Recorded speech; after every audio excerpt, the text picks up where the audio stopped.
Li Bakurê Kurdistan û Tirkiyeyê zêdetirî 3000 endamên sendîqaya ketkarên xizmeta civakî û tenduristiyê SSê bu dema rojekê dest ji kar berdan û di hewşên nexweşxaneyan de bi çalakiyan daxwaza başkirina şert û merjên xebatê, zêdekirina mûçeyan, vegerandina kar bû kesên ku bi biryarnameyên bi hukmê zagunê ji kar hatine dûrxistin kirin.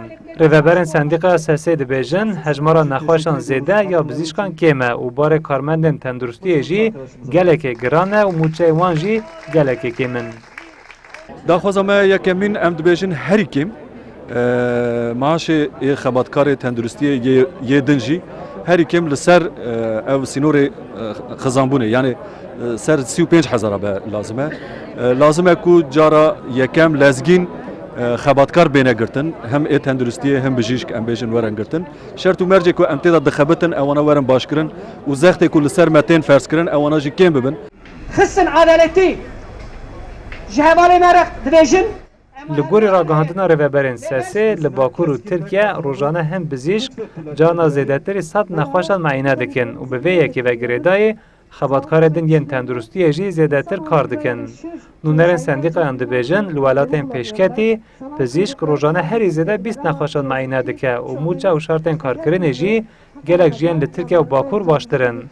Berpirsên SSê dibêjin gerek bizîşk kûçî welatên pêşketî dikin û da ku ev kûçkirin berdewam neke, divê daxwazên wan bêne cî bicîkirin. Talebê me tenê ne maaş e, tenê ne ji bo pereyê, talebê me din jî hene, ji bo hiqûqê jî hene. Hevalê me giş ihraç bûne mesela, ji bo wan hiqûq jî hene. Talebê jinan jî hene, talebê jinan jî diqet li vî masê naye peyvandin. Karmendên tenduristiyê bang li rayedarên hikûmetê dikin ku daxwazên wan bêne cî bicîkirin û ji bo vê yekê jî tê di dehê tebaxê de çalakiyeke berfirehtir encam bidin.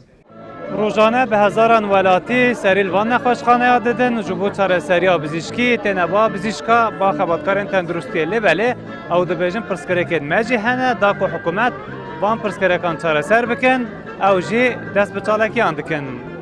Hesen Kaku, Kurdistan 24, Diyarbakır.